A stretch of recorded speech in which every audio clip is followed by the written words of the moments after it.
स्वागत है आपका ज़ेनफिनिटी लूप पर। अगर आपको डार्क लव स्टोरीज पसंद है तो अभी चैनल को सब्सक्राइब कर लीजिए।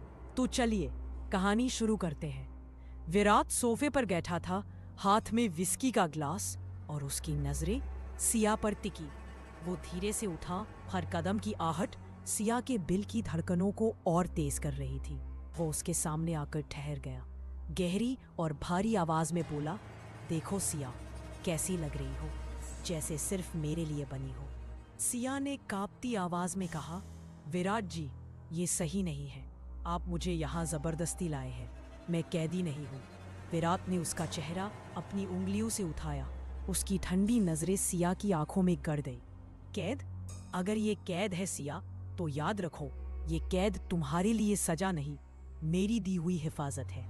तुम मेरी रानी हो और रानियों की हिफाजत महल में होती है, ना कि बाजार में। सिया की आंखों में आंसू आ गए। वो धीमे से बोली, लेकिन मैं आजाद होना चाहती हूँ विराट जी, अपने फैसले खुद लेना चाहती हूँ। विराट का चेहरा एक पल को कठोर हो गया।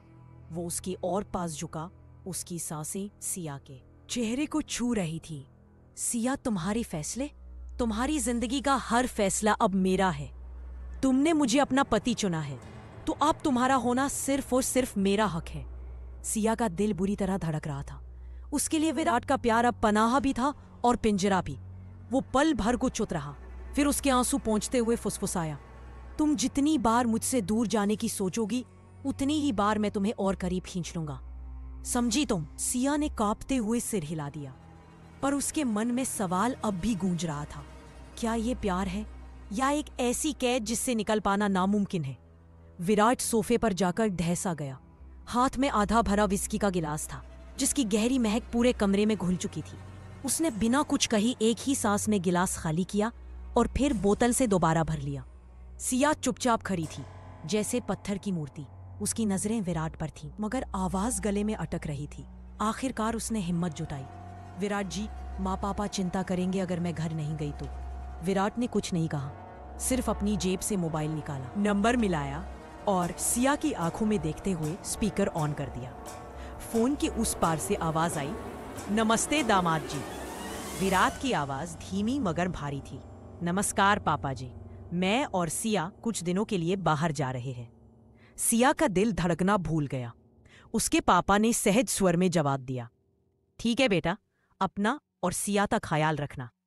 विराट की नजर सिया के चेहरे पर गड़ी हुई थी। उसने कॉल कट कर दिया और गहरे स्वर में बोला, अब कोई चिंता नहीं करेगा सिया, तुम बस मेरे साथ हो और यही तुम्हारी दुनिया है। वो दोबारा गिलास भरने लगा।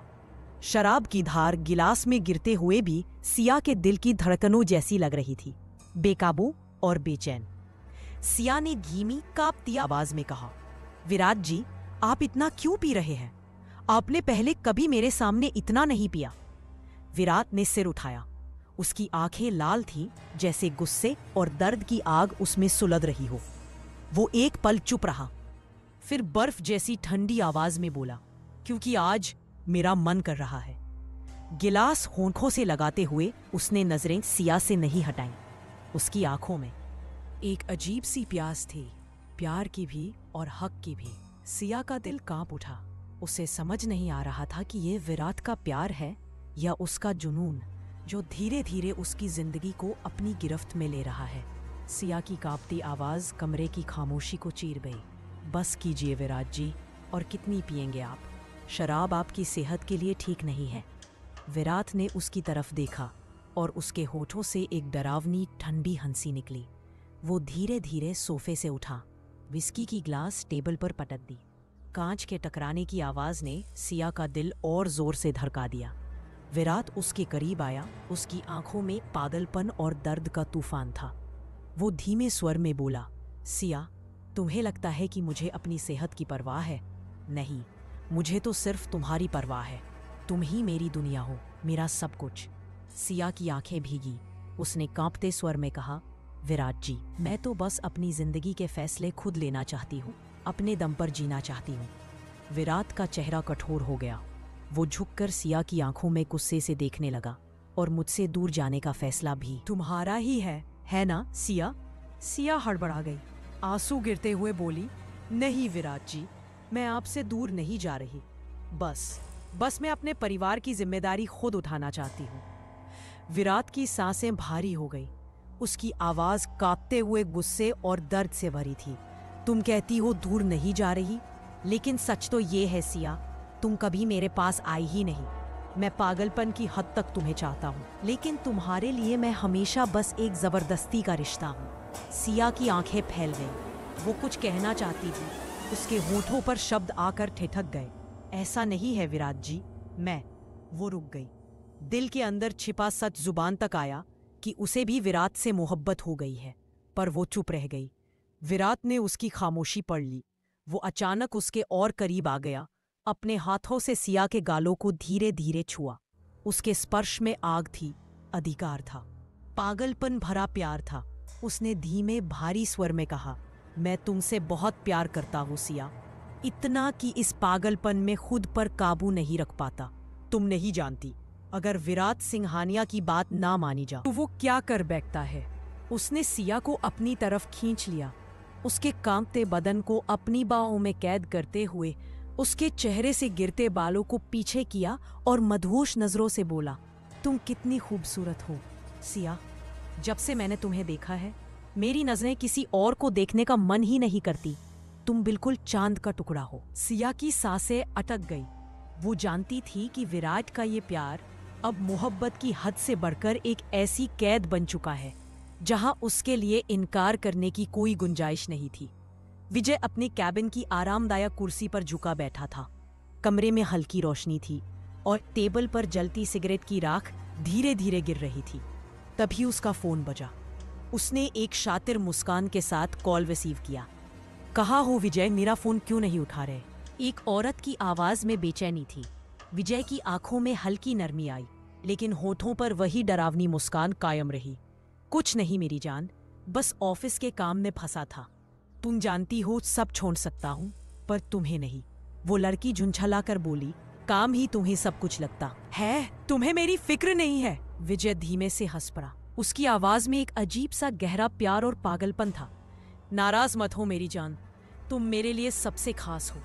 तुम्हारे बिना मैं अधूरा हूँ। उसने कुछ और पल मीठी बातें की, फिर कॉल काटते हुए फोन को देखा और अचानक उसकी मुस्कान खतरनाक हो उठी। धीरे धीरे बुदबुदाया, तुमसे खास और कोई हो ही नहीं सकता। लेकिन अगले ही पल उसकी आंखों का रंग बदल गया।